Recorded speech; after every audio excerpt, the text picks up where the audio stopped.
날마다 말씀과 동행하는 동행 묵상 7월 4일 금요일 귀 있는 자는 들어라. 계시록 2장 8절에서 17절까지 하나님 말씀입니다.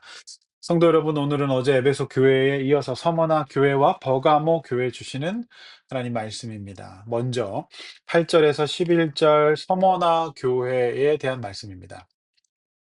자, 8절 말씀처럼 요한의 편지는 지난 수요일 본문에서 밝혀진 예수님의 말씀이 담겨진 편지죠. 그분은 처음이며 마지막이고 죽었다가 살아나신 분이십니다. 서머나는 아시아의 꽃, 아시아의 왕관이라고 불렸던 모든 나라가 꼭 점령하고 싶었던 도시였다고 합니다. 주전 6세기경 파괴되었다가 재건되었습니다. 이 도시는 일종의 로마가 세운 계획 도시로 여러 야외 극장과 도서관이 있었던 문화 예술의 도시였습니다. 당연히 이곳에는 온갖 우상 숭배와 영적인 혼란이 있었습니다. 구절 말씀처럼 그 속에서 예수 믿는다는 것은요, 환난과 궁핍을 뜻하는 거였습니다. 그러나 그들은 실상은 부요했습니다. 유명한 말씀이죠. 유대인이라고 하는 자들은 계속해서 사단의 짓을 하고 있었지만 10절 두려워하지 말아야 합니다. 그들은 심판의 환난을 당할 것이며 도리어 그들이 취해야 될 태도는 죽도록 충성하는 것이었습니다. 내가 죽도록 충성하라 그리하면 생명의 면류관을 주리라. 굉장히 유명한 말씀이지요. 많은 교회 직분자들이 묵상하는 말씀이기도 합니다. 그들에겐 생명의 면류관, 즉 고대 사회의 올림픽 우승자에게 주어지는 면류관이 주어지는데요. 그 면류관은 생명의 면류관이었습니다. 11절 귀 있는 자는 들어야 합니다. 못 읽어도 공부를 안 해서 학식이 없어도 듣는 것은 할 수 있지 않습니까? 듣고 이기는 자는 사망의 해가 없어질 겁니다. 서머나는 부요함의 상징이었습니다. 그리스도인들은 이 세상에 살아가면서 부요한 자들을 보면서 기죽거나 박탈감을 느낄 필요 없습니다. 정말 부요한 사람은 우리 하나님의 자녀이기 때문입니다. 무슨 이야기입니까? 그 부요함의 기준을 어느 한쪽에서만 두지 말라는 것입니다. 대한민국은 선진국이 되었습니다. 그러나 과연 우리 대한민국 사람들의 정신적인 부요함이 어떤가요? 있습니까? 부족하죠. 그래서 우울과 자살에 대한 수치는 선진국가 중에 최고치를 찍고 있습니다.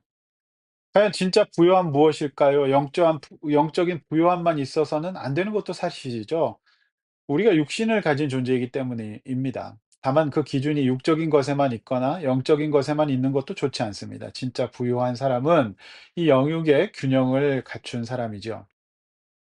조금 육적으로 부족할 때 영적으로 또 좀 충만하고요.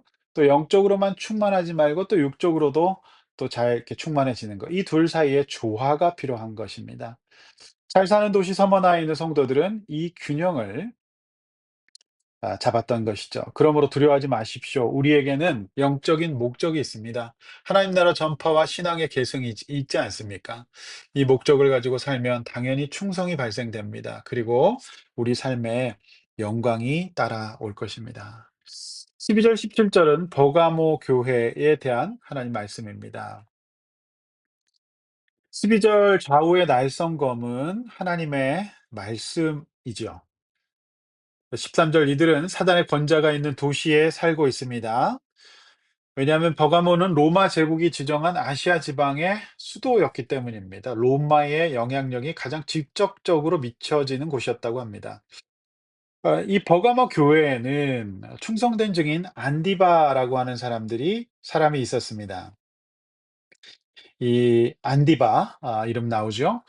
그는 순교 상황 속에서도 믿음을 저버리지 않았습니다. 교회 역사 속에서 순교는 영광이자 아무나 할 수 없는 행위였습니다. 예수님께서 죽으신 그 길을 따라가는 엄청난 조경이었기 때문이죠. 예수님은 그를 아시고 기록하시고 잊지 않으십니다. 나라의 독립을 위해 독립운동을 하며 자신의 목숨과 재산을 바친 선조들을 후세가 기억하듯이 예수님도 이런 순교자들을 기억하십니다. 그리고 책임지십니다. 사단의 권자가 있는 버가모 교회에서 왜 순교의 제물을 받으셨을까요? 그만큼 강력한 영적인 핍박이 있는 곳이었기 때문입니다.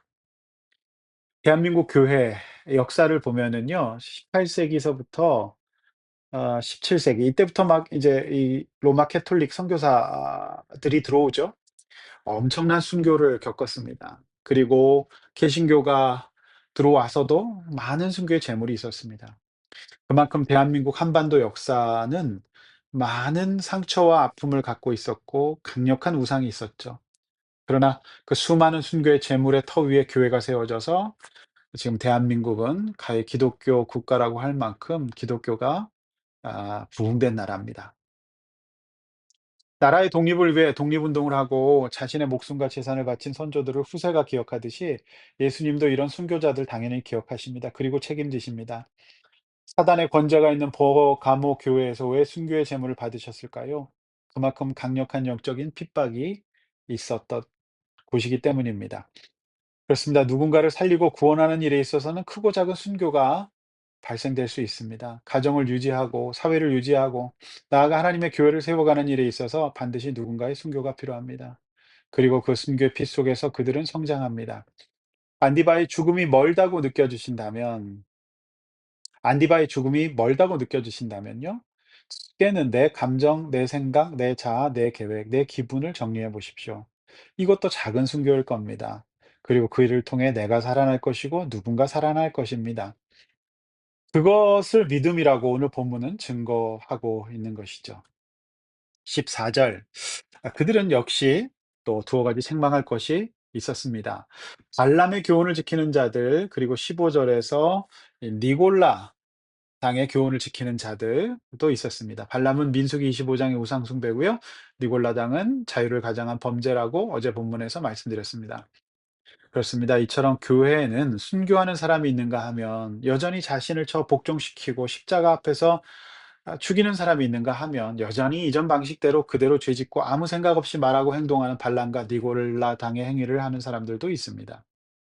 그러나 내가 어떤 사람이 될 것인가는 여러분의 선택에 달려 있습니다. 귀 있는 자는 들으라고 하는 겁니다. 오늘 이 말씀을 듣고 과연 나는 우리 가정과 교회 공동체에서 어떤 역할을 하고 있는지, 나는 누구인지 자문해 보십시오. 7절 이 말씀을 듣고 이기는 자에게는요, 만나를 주시고요, 힌도를 받게 될 것입니다. 고대사회 힌돌은 사랑과 우정의 변치 않음을 뜻합니다. 우리 예수님이 주시는 힌돌에는 여러분의 이름이 적혀 있습니다. 예수님이 책임지시는 인생이 될 것이라는 뜻이죠. 내가 어떤 사람이 될 것인지 귀 있는 사람은 들으십시오. 기도하겠습니다.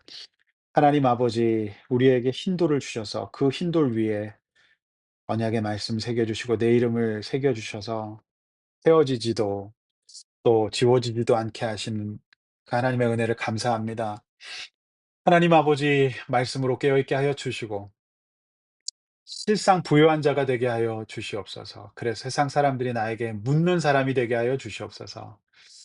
내가 어떤 사람이 될 것인지 귀 있는 자는 들을지어다라고 말씀하시는데 나를 복종시키고 부활하게 하여 주시옵소서. 예수님의 이름으로 기도하옵나이다. 아멘.